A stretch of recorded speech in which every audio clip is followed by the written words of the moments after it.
G'day and welcome to Inforunners. I'm Execute. Today I'm joined by STAR-R5HP. How you doing, buddy? Been a few weeks since I've seen you. Yeah, I'm doing pretty good. How are you? Actually, the days between the sales has made it so I don't think I'm going to get as tired as I did at previous sales, so I do appreciate it. I think CIG was maybe saw the videos and saw how much I was dying every time. It's So, pretty nice, isn't it? Yeah. yeah, a little bit of a break. So let's kick it straight off over to the Blazer. Yeah, biggest day of the sale, and I think when in terms of Aegis and all that, and one of our supporters, Starlet, was talking about how it was the first time she'd ever seen an Aegis, the first wave, where the website hadn't crashed. Yeah. Which is you know, which is true. She did point it out, and yeah. it's kind of scary that we have to. All things considered, it was pretty smooth, wasn't it? Yeah, that's a highlight when the website doesn't crash. So. Of course, I did try to go to the Javelin Tour, and I fell through the planet and died. So can't win them all. This is true. All right. Since you're here and you're pretty much the CCU chain guru at the moment, we'll start off with the Warborn upgrade. How do you find that? I find it a little bit weak source to be the Gladius. I don't know about yourself. I mean, it's so the benefit is it's the Gladius is at a low enough price point that you can apply this CCU to generally any type of chain that you're looking for. So there's that. But some of us who've been, I'd say, playing the CCU game for a little bit longer may be looking for something a little more high ticket item to finalize the links in a CCU chain to a larger ship. And I can see how people like that would think that this is a bit underwhelming. But if you're just starting out, this is a good opportunity. Yeah. So, and I think if you're just starting out, I would recommend you just upgrade your starter ship to an Avenger Titan and not spend another $1. Yeah, unlike us mental cases. That's pretty much it. I was in a chat room with someone yesterday, and they said, "Oh, I'm a peasant. I've only got an Avenger Stalker," and I'm like, "That's all you need. That's all you need. You're all set, bro. You are all set. Send it. Yeah, just don't go down the crazy train like we all did. There are going to be some fighters here that I think people are going to want to pick up. Again, I like the Saber is one of the best positioned fighters at the moment, but just generally speaking, they're just not in a good place. Yeah. And then you get really terrible ships like this. Please avoid this like the plague. Yeah. In what world is a one-seater bomber better than? Yeah, the payload on the Retaliator bomber greatly exceeds that of the Eclipse, and it's you can do so much more with the Retaliator. The Eclipse is gonna have an application in game, but to me, it's an earning game for everybody. I can't imagine who should be pledging for that ship. Yeah, and then again, if you get the base version and earn the modules, you can literally get 2 of them for 1 Eclipse, which is disgusting. Yeah. So yeah, I generally recommend people just get a base version of the ship and the modules in game. It's very hard. This is probably the cheapest daily. Well, this is the cheapest daily driver essentially. Someone did. Just like a comment on the Hammerhead. Sorry, just let me finish this before we go on to the Hammerhead. Someone actually messaged me in game after I always talk about how the loner is for the Retaliator is the base. Now, apparently, the base now doesn't have the bomber as the loner. It's now changed to the Gladiator. So they've realized that a lot of people are only picking this up. So they've tried to sour it a little bit and give you a Gladiator. So take that to note. So you were saying about the Hammerhead. The Hammerhead, I think, is a ship which is really, it's benefiting from a lot of the more recent flight model design changes. The direction that they want to take space combat in is going to be more in your face, slower paced, and that's a ship that I wasn't as sold on when it came out, but it's definitely looking better to me based on the direction that they're moving in development wise. Let's be honest, the only place it can go is up because it was pretty low. I'm going to be honest, I flew mine for the first time in a while the other day, and mine's a loner for my Polaris, and I did really enjoy the docking aspect of it. But I still think the main problem with this ship is actually psychological, like what you're actually doing on the ship. There's just not enough to do and too many people. And one of the other ships we're going to talk about today, and let's talk about it now, so we'll skip the Vulcan. Let's go to the Redeemer. The Redeemer is a mini Hammerhead. Um, and I've been talking with a few of the military boys that hang out on our Discord. Um, and I had a lot of reservations about the ship, but I had a link to it because of the next state's Star Marine. I was really into it, and they have utterly convinced me of the worth of this ship. And the real big thing for me was this: like, it is like a mini hammerhead, but how do I put this? Because it's smaller, it's like more maneuverable, and it can get into planet and out of planet easier. So it's going to see a lot more use than, say, something like a hammerhead. So if you like the idea of a hammerhead, but want a cheaper one, I'd probably look at the Redeemer. And they were even speculating and talking that it could possibly even take on a hammerhead if it got lucky, and maybe take out one of the turrets and make a blind spot. The Redeemer might even be able to defeat a hammerhead, because those two turrets are actually, I believe they were, don't quote me on this because I'm not good with statistics, size fives, which makes those two turrets about the same size as the really large turret on top of the Reclaimer, which is kind of crazy to get in such a small ship. And some of the components in it have also increased from medium to large as well. Yeah, the Which, large components now. This is a ship that you may be sleeping on. It's definitely got a buff. John Crew talked about it on Spectrum recently at he pretty did. great length. He said some encouraging things. He hinted at modularity for I Hmm. think the lower deck room. Yep, and This is that. just a ship that yes, I will always find the Nutcracker wings to be repulsive, but I've learned to deal with it. This ship has got a lot going for it mechanically for the price. Mm, You can lock in a CCU today for like $15 from a Harbinger, yep. or an always available CCU from the Andromeda for $25.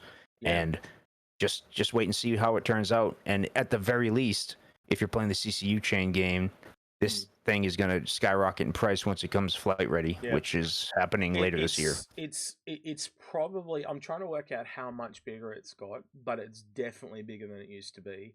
I yeah, I'd struggle to say double, but it's definitely bigger. And I was talking, I believe it was Sierra I was talking to, and it's pretty much, other than the and some of the military boys as well. Now I think about it, but other than the Sentinel, it's almost killed every single version of the Vanguard.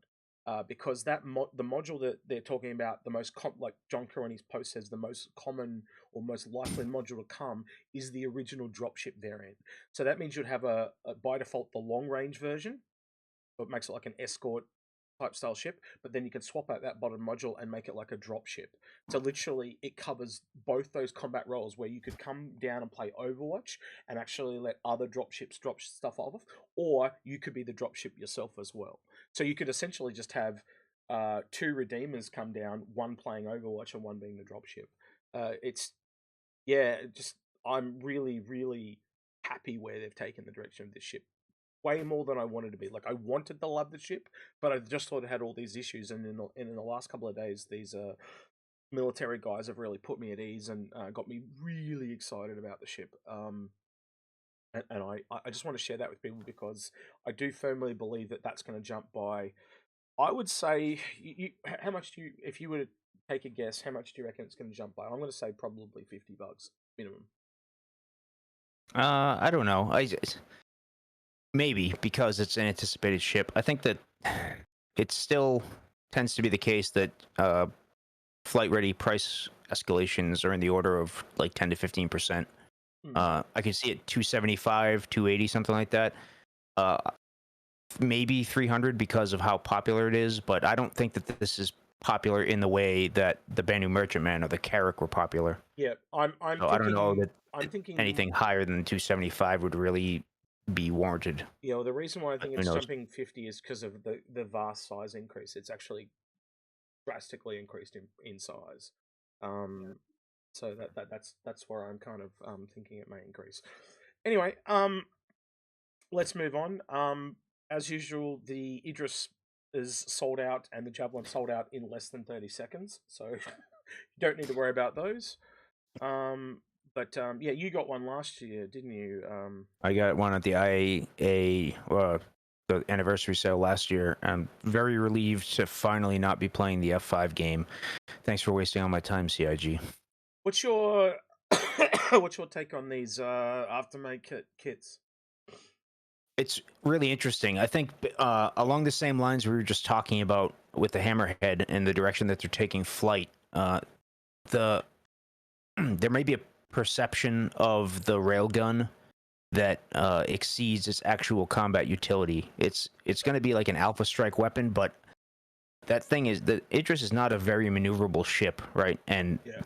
it's you may find in combat in a fleet action that you're not able to use it as often as you're expecting. Now there are other benefits but to that before, upgrade kit. I think you get some point can I defense just turrets and stuff. can I just interject there for a second? You were talking Yeah, about how yeah, it's integrated into the ship. I did have a really interesting conversation with someone the other day between the Bengal and the Idris, because the Bengal has 4 rail guns underneath the ships, but they're on a turret. And so just how much more deadly is the Bengal going to be than the Idris? Because again, as you said, the yeah, whole Idris has got to rotate. So the yeah. Bengal's going to be like sweet when it can turn and actually shoot people. Sorry to interject, but I thought that was just a really No, on I point point. agree. But a lot of people are out here evaluating if they decided that they want to spend the money or already have spent the money for that ship. They may be deciding between an Idris and a Kraken, and I think that for most people, a Kraken is going to be a better choice for reasons we can discuss on Drake Day later this week. I think we've kind of really solidified how I feel about the Kraken, and even Algrid, who's not a Drake fan, he'll tell you he prefers the Kraken as well. Just got more versatility. Yeah. Any of these paints take your fancy? Because I think paints really fall under a real vanity. Yeah, I actually do enjoy the Invictus paint, but I don't enjoy it enough to spend $7 on it. Yeah, especially when they've already stated all the paint's going to be available in game for free. So Yeah, you're basically paying to get access to stuff now that will be free later down the track. yeah. Yeah, I think that's it. Kind of short and sweet. Is there anything you want to say about the Vulcan? Because I do know the military boys have actually been talking about the Vulcan, so I'll go back to that real quickly. But I want to make sure that you understand I'm not being hyperbolic here. The Vulcan is the worst value ship in Star Citizen, in my opinion, at the $200 price point. I would stay well clear of it. I mean, if you want to get it as a CCU token because it will appreciate when it comes out, fine. But this is not a ship that gives you. Arguably, no ship is worth the U.S. dollar or the real world money price point, but this especially is a pretty low value proposition for what it offers. The Terrapin and it are probably $50 overvalued. Yeah. Yeah, that's what I was going to say. But they were specifically talking about the Vulcan and its role with Tonks, actually being able to send the drones in to repair Tonks. Yeah. And I in one of the, it was in one of the previous episodes that I did. I'll show it to you later. But yeah, I do have a new appreciation for this chip, but I still have the same thing where I said it's under $200. It's not worth the money type. It should be $150 ship. Yeah, and it's also overpriced for what it is. Well, look at this. Look at the ship next door. Like the Hercules, it's just arbitrarily overpriced because I don't know. Yeah. People thought I don't know what the reasons are. But CIG at one point in time just kind of lost the script as far as ship pricing. Well, look at the ship next door, the Retaliator. Again, yeah, that's $150. I know it's only the base, but again, value. That's a much better value proposition than the one right next to it. And I know it's different. You know, you're going to work through the entire value of a ship, and what you can earn with the ship. So again, earning the modules for the Retaliator increases its worth. So yeah. Anyway, all right. I think that's it for Aegis Day. If you guys need any help with CCUs or whatnot, hit us up on the Discord. There is plenty of people in the Fix My Fleet chat that are willing to help you, or you can message one of the Inforunners directly. I woke up to 359 messages this morning. That was enjoyable to sift through for 3 hours. I wonder what that was all about. Yeah, I got no idea what people wanted help with, but yeah, that was fun. No, but seriously, if you do need help, I know I sound like I'm complaining, but no, I am more than happy to help people with help them directly. So yeah, please feel free to shoot me a message. I'm just joking. All right. Anything you want to add, Cyrus, before we head off? Like, subscribe, notification bell. Join us on Discord. As Execute said, this community is extremely helpful and knowledgeable. You don't have to even get a hold of an Inforunner. There are dozens and dozens of people on our Discord who can help you with all your CCU upgrade questions. It's a great place. It's a great community to get the help that you want if you have questions about the process. And don't worry, they love reminding me when I get it wrong, which is great. Yeah. So it's got to that point now, like the kids have spread their wings and they've left the nest and they come home and tell daddy's full of shit. So yeah, it's all good. All right then, it's great. I love it. All right then, he's been Osiris, I've been Execute, and I'll catch you in about 2 days' time for another one. All right, see ya. See ya.